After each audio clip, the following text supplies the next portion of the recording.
ল্যাসিকের আগে একজন রোগীকে কতদিন ঢাকায় অবস্থান করতে হবে এই বিষয়টি নিয়ে। এখন আমরা স্যার চলে যাব আসলে ল্যাসিক পুরনো দিনেও ছিল, বর্তমানেও আছে, এই দুটোর মধ্যে পার্থক্য কি? খুবই প্রাসঙ্গিক প্রশ্ন তুমি করেছো। আসলে পুরনো দিনের যে ল্যাসিক মেশিনগুলো ছিল সেগুলো অপেক্ষাকৃত কম শক্তি সম্পন্ন, যেমন ধরো 40 থেকে 50 হার্টস, এখন 250 থেকে 500 হার্টস। ফলে খুব দ্রুততম সময় আমরা পাওয়ারটা সারতে পারি। যেমন 1 পাওয়ার সারতে মাত্র সময় লাগে 1.4 সেকেন্ড।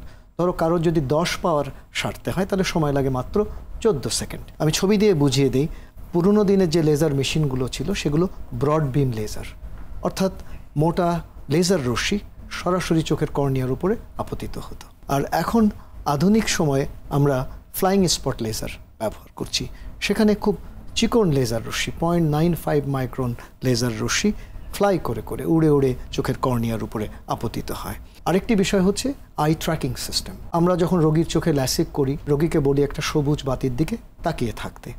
কোনো কারণে চোখ যদি নড়ে যায় তাতে কোনো সমস্যা নেই, কেননা যে সমস্ত ভিডিও ক্যামেরা রয়েছে সেগুলো চোখের গতি প্রকৃতির দিকে খেয়াল করে।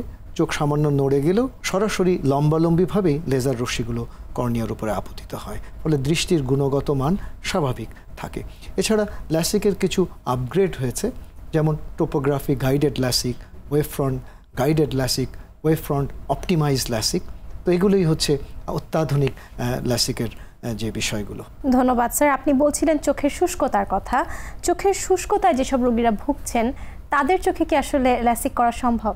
খুবই গুরুত্বপূর্ণ প্রশ্ন। আমি ছবি দিয়েই বুঝিয়ে দিই। দেখো, ল্যাসিকের আগে আমরা সবসময় দেখে নিই কারোর চোখে শুষ্কতা রয়েছে কিনা। দেখো, ল্যাসিকের আগে আমরা কিছু পরীক্ষা করে নিই, যেমন শার্মার টেস্ট, টিয়ার ব্রেকআপ টাইম, টিয়ার অসমোলারিটি, এবং সবচেয়ে লেটেস্ট পরীক্ষা হচ্ছে লিপিভিউ 2 পরীক্ষা।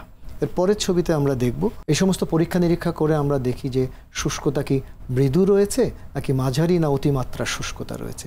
যদি মৃদু শুষ্কতা আমরা দেখি তাহলে আমরা সিম্পল আর্টিফিশিয়াল টিয়ার বা কৃত্রিম চোখের অশ্রু দেই এবং তাদের চোখের ল্যাসিক আমরা করে ফেলি। কিন্তু যাদের শুষ্কতা মাঝারি বা অতিমাত্রায় রয়েছে তাদেরকে আমরা এর পরের ছবিতে আমরা দেখব সবচেয়ে লেটেস্ট যে শুষ্কতার যে চিকিৎসা লিপিফ্লো, সেই চিকিৎসা আমরা করি এবং তারপরে আমরা ল্যাসিক করি। কেননা ল্যাসিকের পরে চোখের শুষ্কতা এমনি একটু বৃদ্ধি পায়, সেটা যদি অতিমাত্রায় বৃদ্ধি পায় তাহলে দৃষ্টির যে গুণগত মান সেটি ব্যাহত হবে। যাদের কর্নিয়া একটু পাতলা তাদের কি আসলে ল্যাসিক করা সম্ভব? খুবই গুরুত্বপূর্ণ প্রশ্ন। আমি ছবি দিয়ে বুঝিয়ে দিই।